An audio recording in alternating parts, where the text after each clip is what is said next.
My name is Josie Calloway, and the night my family gathered at our dying restaurant to decide how to save it, my uncle passed a letter around the table like a holy relic, bragging that he had finally landed a meeting with the mysterious founder of the hottest restaurant group in the Midwest. He did not recognize the signature at the bottom. It was mine. We were at Calloway's, the flagship, the white tablecloth temple my great-grandfather opened in Kansas City almost 80 years ago, the restaurant that had once been the place you went to celebrate the biggest nights of your life, and was now. On a Sunday when the dining room should have been ours alone, quiet in a way that felt less like exclusivity and more like a held breath before a funeral. 11 of us at the big corner table under the oil painting of our great-grandfather. My Uncle Roland at the head, because Roland ran the place now, into the ground, though nobody at that table would say so. I sat where I always sat, near the kitchen door, close enough to smell the stalks and the browning butter I had loved since I was a girl, wearing a plain sweater and no jewelry, exactly the disappointment they expected. My sister, Blair, looked me over the way you look at a stain. "Josie," she said, "we did say this was a nice dinner." My grandmother, Opal, 91 years old and sharper than all of them combined, reached under the table and squeezed my hand, and said nothing, because Opal had learned long ago that in this family her voice counted for less than Roland's. Roland got to the point, which for Roland meant getting to himself. Calloway's is in trouble, he admitted, the closest to honest he ever came, and then he brightened. "But I have a plan." He held up the letter. "You have all heard of Second Helping." Of course they had. Everyone in 3 states had.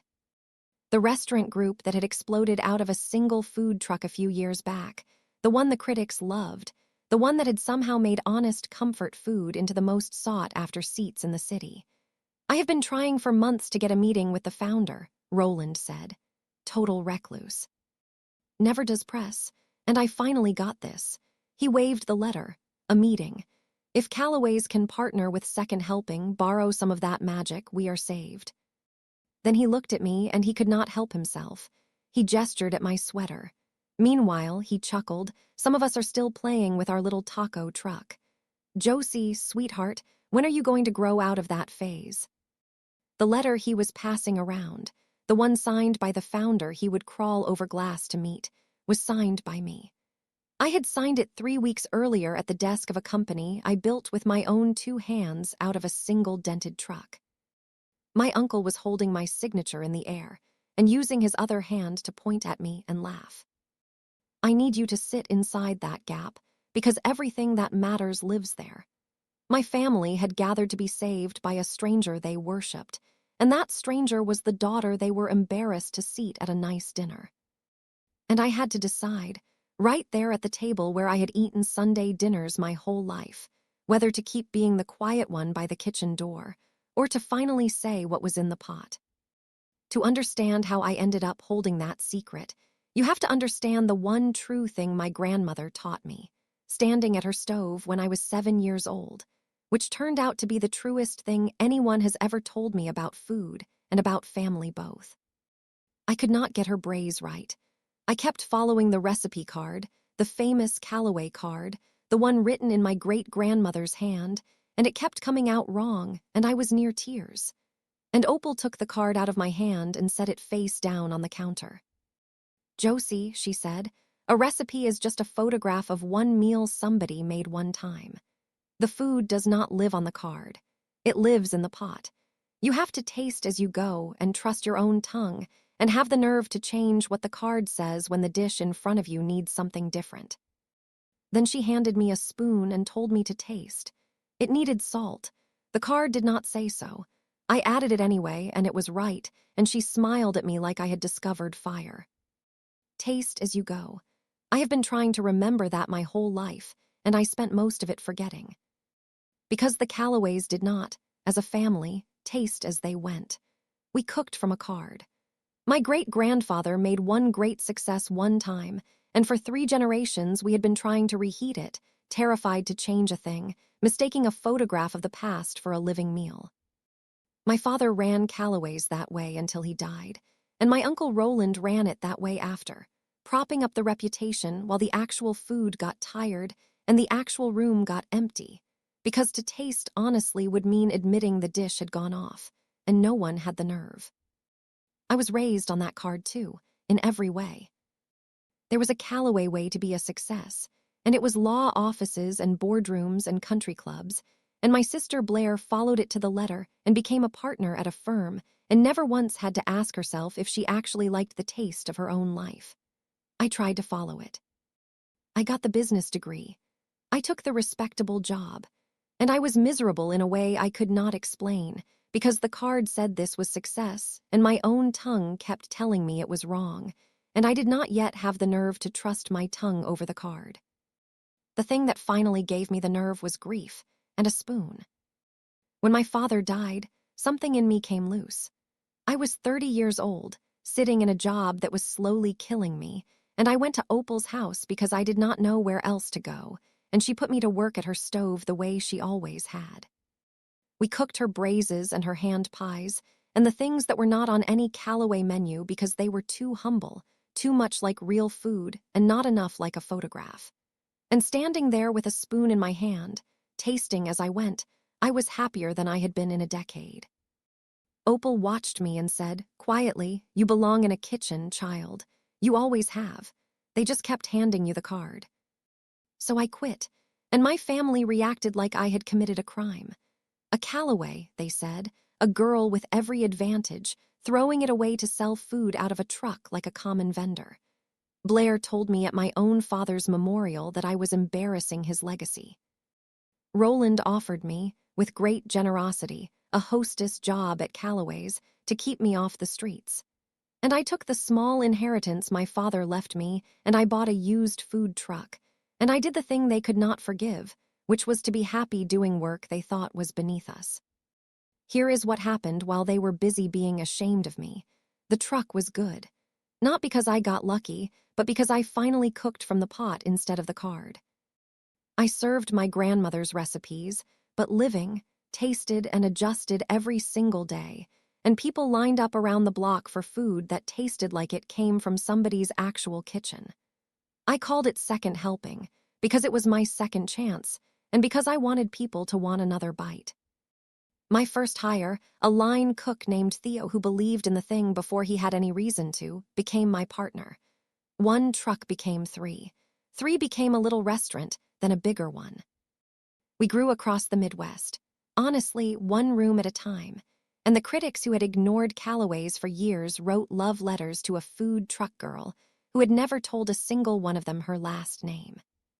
I kept my name out of it, not from some grand plan, but because I had learned young that the moment my family attached the Callaway story to something, they took it over, and I could not survive them taking this. So I stayed quiet.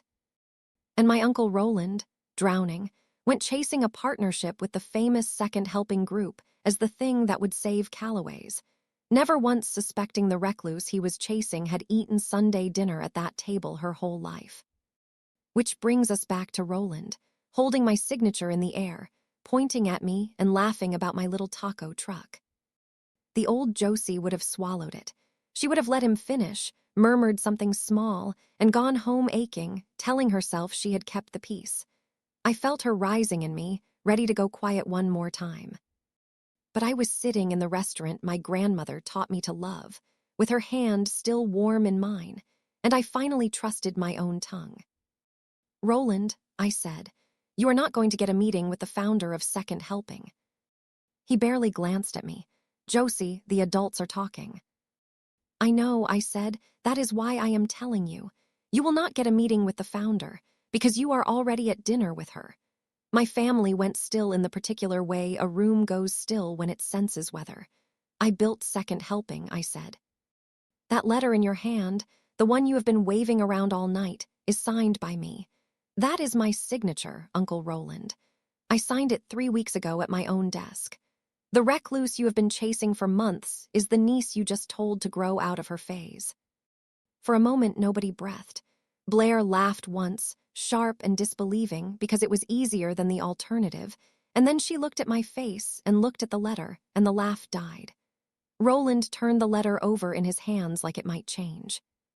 And my grandmother, Opal, 91 years old, began, very quietly, to cry and then to smile, because Opal had known all along that I belonged in a kitchen, and here was the whole world agreeing with her at last. Now this is the part I need you to hear clearly, because there is a version of this story all over the internet, the version where the humiliated daughter has secretly bought up the family business's debt through shell companies and reveals it at dinner, and forces everyone into aprons as punishment and calls it justice. I want to tell you exactly why I did not do that, sitting there with my uncle's face falling apart in front of me. Because I did not build second helping to win an argument with these people. I built it because I love to cook, and I love this old room, and my great-grandfather really did make something beautiful here once, and there were 40 people working in that kitchen and dining room whose jobs had nothing to do with Roland's ego, people like Hector, who had run the Callaway's line for 30 years and taught me to break down a chicken when I was 9. Whatever this family had done to me, Callaway's was not only theirs. It was Opal's. It was Hector's. It was mine. You have been trying to partner with Second Helping to save Callaway's, I said to Roland. So let us talk about that, honestly, not as family, as two restaurant people. Roland grasped at it like a rope. Josie, if you would just, we are family, you could save all of this with one signature. And there it was, the same reach for the free ride, the same cooking from the card. No, I said, not because you are my uncle. That is exactly the thinking that emptied this dining room. I am not going to hand Callaway's a rescue as a family favor, because a favor just tells you that you never have to get better. But I am not going to let it die out of spite either, because there are 40 people in that kitchen who never once made me feel small, and one of them taught me to hold a knife. So here is what I will do. Second Helping will partner with Callaway's the same way we partner with anyone, on the food. We rebuild this kitchen honestly. We stop reheating a photograph of 1960 and start cooking again. We keep every cook who wants to learn, and we earn these seats back one plate at a time.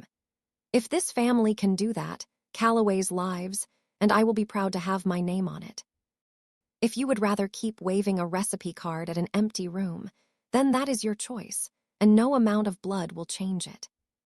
Roland stared at me, and if we do this your way. Then you cook, I said, all of you.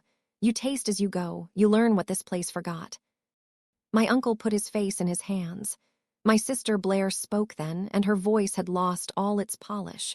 All those years, she said, I told you that you were embarrassing Dad. I told everyone. She looked at the letter, and you were building the thing we are begging to be saved by. I could have twisted that. The whole internet would have cheered. Instead, I told her the truth, which was harder. You were wrong, I said. It cost us both a lot of years. But I did not build Second Helping to make you sorry. I built it because Grandma taught me to trust my own tongue, and I finally did. That is not a weapon. It is just the truth, and you are allowed to learn it late. I did not buy anyone's debt. I did not force a controlling interest. I did not demote my sister or make anyone wear an apron as a punishment, because that is not justice. That is just cooking from a meaner card. What I did was harder and slower and better. I offered a real partnership, on real terms, and then I made them earn it. What followed over the next year was not a war. That is the part the revenge stories always get wrong. It was a kitchen, which is harder than a war, because a kitchen humbles you every single service. Roland surprised me. Faced with actually doing the work or losing everything his grandfather built, he chose the work. He stopped being a manager and became a student again at 63. He stood at Hector's elbow and relearned his own restaurant, badly at first, and he took the criticism, and slowly the room started to fill because the food finally tasted like someone was paying attention. He came to me one night after a hard service, flour on his sleeves, and said, I forgot that this was supposed to be food. I have been selling the memory of food for 20 years, and that was the most honest thing my uncle had ever said, so I let it stand. Blair took the longest, which was right, because she had done the deepest damage. She did not call for 2 months, and when she came, she did not come because I was successful. She came to the restaurant on a slow Tuesday and found me on the line plating, and she watched for a while, and then she said, "I have spent my whole life following the card. The firm, the title, all of it. And I do not actually know if I ever tasted any of it." She looked at me. "I do not know how to do what you did. I just know I resented you for it, because you had the nerve to change the recipe, and I never did." She asked if she could learn to cook, not for a job, just to learn. And that was the first thing my sister had said to me in 20 years without contempt folded inside it. So I said yes. Slowly, on level ground. She earns it.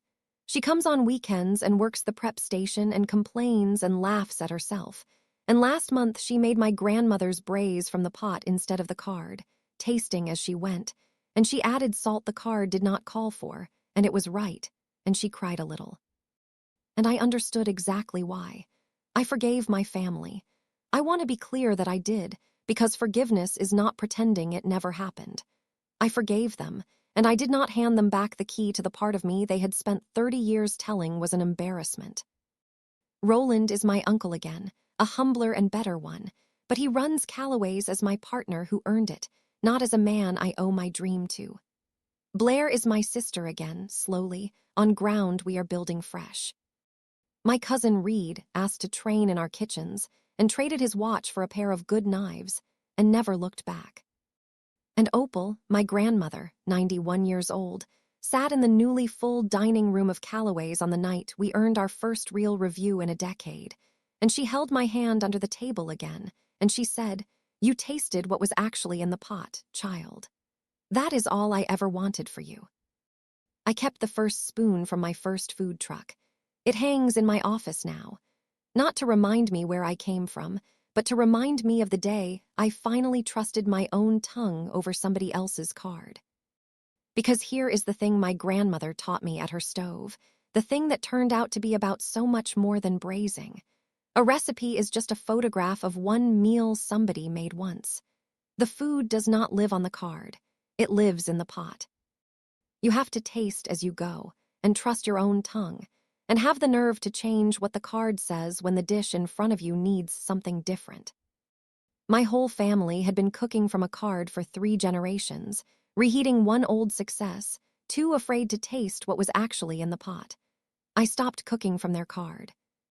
I tasted what my own life actually was, and I found the nerve to change the recipe, and it turned out to be the best thing I ever made. If you are reading this, and you have spent your life cooking from someone else's card, following the recipe for a success that keeps coming out wrong on your own tongue, I want to leave you standing at the stove with a spoon in your hand. Put the card face down. Taste what is actually in your pot. So tell me, down below, what is the one thing your own tongue has been telling you that you have been too afraid to trust? Because I promise you the card is only a photograph, and your life is the meal, and you are the only one who gets to decide when it needs more salt.